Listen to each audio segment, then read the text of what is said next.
wabarakatuh. Perkenalkan, nama saya Marcella Yudea. Saya dari kelas Sistem Informasi 08A. Saya dari Telkom University Purwokerto. Saya ingin menjelaskan laporan tentang ujian tengah semester Sistem Basis Data. Laporan ini disusun untuk memenuhi tugas mata kuliah praktikum basis data.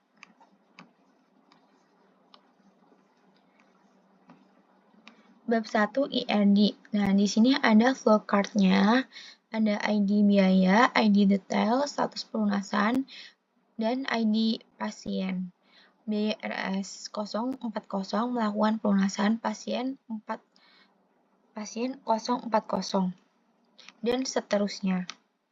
IRD pembayaran rumah sakit ini memiliki 5 entitas yang saling memiliki relasi yang mendukung berjalannya operasional di rumah sakit. Menampilkan hubungan antara entitas dalam sistem rumah sakit yang terdiri dari pasien, kategori, pelayanan, unit, pelayanan, transaksi, detail transaksi.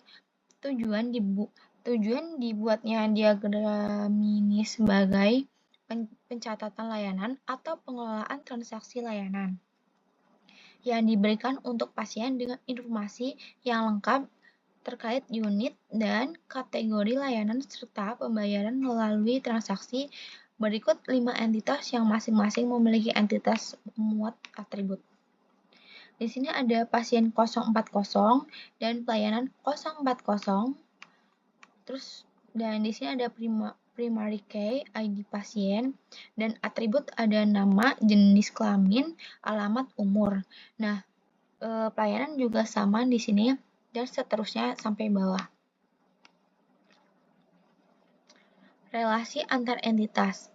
1. Pelayanan detail transaksi, relasi many to one.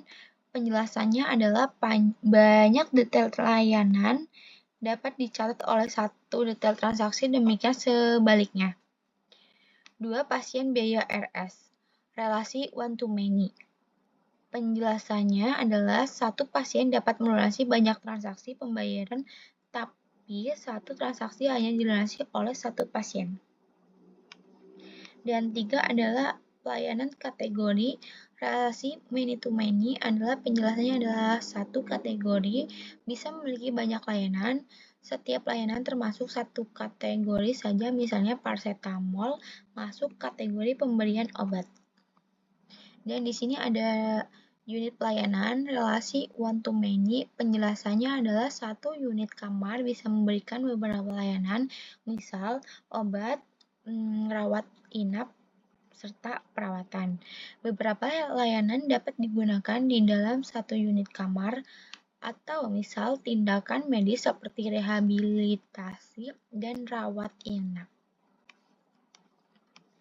Selanjutnya ada biaya RS, detail biaya, relasi one to many. Penjelasannya adalah satu kali pembayaran dapat menampilkan beberapa detail biaya yang digunakan pasien di rumah sakit. Contohnya, pembayaran dapat memuat detail biaya obat, rawat inap, dan tindakan medis. Bab 2, relasional model. Nah, di sini ada contoh-contohnya, dan di bawah ada tabel pasien. Nah, tabel pasien ada nama atribut, tipe data, dan keterangan. Nama atribut ada ID pasien, nama pasien, dan jenis kelamin, alamat, umur. Tipe data adalah varchar 20, varchar 150, enum, L atau P, teks atau int. Keterangan primary key, nama lengkap pasien, terus laki-laki atau perempuan, alamat pasien, dan terakhir dihitung dari tanggal lahir. Tabel kategori 040 ada nama atribut, tipe data, dan keterangan. Nama atribut ada ID kategori, nama kategori, departemen, dan tipe data ada varchar 20, varchar 150, varchar 50, dan keterangan sama primary key, nama kategori, nama departemen pengolahan. Dan seterusnya sampai bawah seperti itu.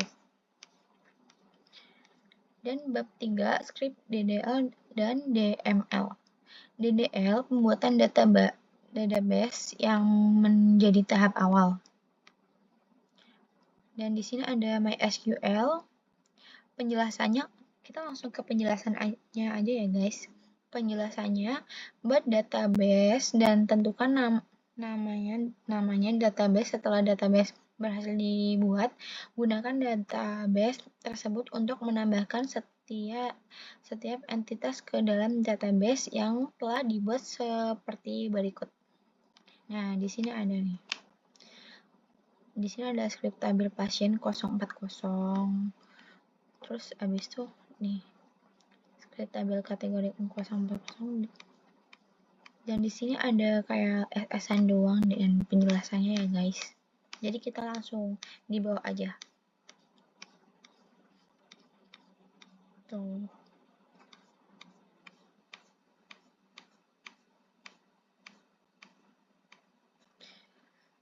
Bab 4. Normalisasi. 1. Bentuk tidak normal UNF, Unormalized Form. Dan di sini ada tabel ID transaksi, ID pasien, nama pasien, waktu transaksi, ID layanan, nama layanan, dan biaya layanan, jumlah, dan total. ID transaksi yang pertama 1111 dan ID pasien P01, nama pasien Dani, dan waktu transaksi bulan tanggal 10 bulan 3 2024 dan ID layanannya L01, nama layanannya obat paracetamol, kamar rawat inap.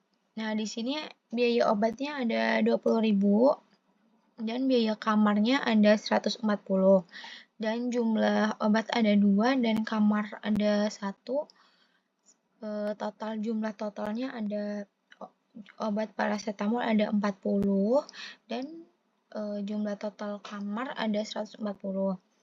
Dan yang kedua 1112 P02 nama pasien ada Nindi. Waktu transaksi 10.03.24. Sama seperti tadi, cuman beda jam doang. ID layanannya L02 serta L04. Di sini nama pelayanannya ada kamar rawat inap, biaya tindakan medis. Kamar jumlahnya ada 2. Terus ada biaya ada 1 dan biaya layannya ada 140 kamar dan biaya tindakan ada 100. Total harga kamar semuanya ada 280.000 dan total biayanya ada 100.000. Biaya tindakan medis. Dalam tabel UNF ini belum distruktur sedemikian rupa sehingga setiap sel hanya berisi satu nilai atomik. Adanya multivalued atribut menyebabkan redundasi data dan mempersulit manipulasi data serta berpotensi menimbulkan anomali. Proses normalisasi bertujuan untuk mengubah tabel UNF ini menjadi bentuk yang lebih terstruktur ke dalam bentuk 1NF, 2NF, 3NF untuk mengatasi masalah dan kesalahan membaca informasi. 2 ada mengubah ke dalam bentuk-bentuk normal ke 1NF untuk mencapai 1NF, setiap kolom hanya boleh menyimpan satu nilai atomik.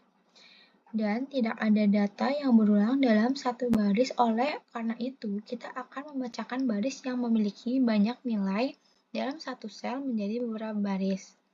Tabel 1NF memecahkan data layanan yang sebelumnya berada dalam satu baris menjadi beberapa baris terpisah. Dengan demikian, pada bentuk satu diperoleh seperti tabel di bawah ini. dengan setiap sel dalam tabel sekarang mengandung satu nilai atomik, tidak lagi sel yang berisi banyak nilai. Di sini ada tabelnya, ada ID transaksi, ada ID pasien, ada waktu transaksi, ada ID layanan, ada nama layanan, ada biaya layanan, serta jumlah dan total, dan seterusnya. Nomor 3 ada bentuk normal kedua 2NF. Bentuk normal kedua 2NF dicapai dengan memisahkan atribut-atribut yang tidak bergantung secara langsung pada seluruh primary key gabungan. Dalam bentuk ini, data dipisahkan ke dalam beberapa tabel: pasien, layanan, transaksi, dan detail transaksi, dengan tujuan atribut non-kunci sepenuhnya bergantung pada kunci utama tabel masing-masing. Di sini ada tabel pasien, ID pasien, nama pasien. Nama pasiennya sama ya guys, tadi kayak Dani sama Nindi. Terus di sini ada tabel detail transaksi, ID transaksi, ID layanan, dan jumlah. Dan seterusnya sama. Nomor 4, bentuk normal ketiga 3NF. Bentuk normal ketiga 3NF menghasilkan 4 tabel utama, yaitu ada pasien, layanan, transaksi, dan detail transaksi.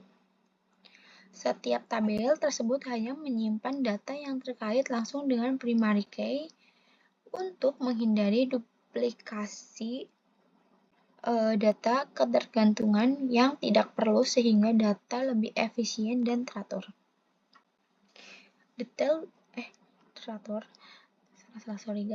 Tabel detail transaksi tidak memiliki atribut non-kunci yang bergantung pada atribut non-kunci lainnya. Kunci utama adalah kombinasi dari kunci asing yang secara langsung menghubungkan ke entitas, transaksi, dan layanan. Ini memungkinkan kita untuk memiliki banyak layanan dalam satu transaksi dan banyak transaksi yang menggunakan layanan yang sama tanpa ada redundasi informasi layanan. Nah, udah selesai guys. Intinya di sini tuh ada tabel layanan, ada tabel transaksi, terus di sini ada tabel detail transaksi, tabel transaksi. Nah, itu tuh nomor 3, bentuk normal kedua 2NF.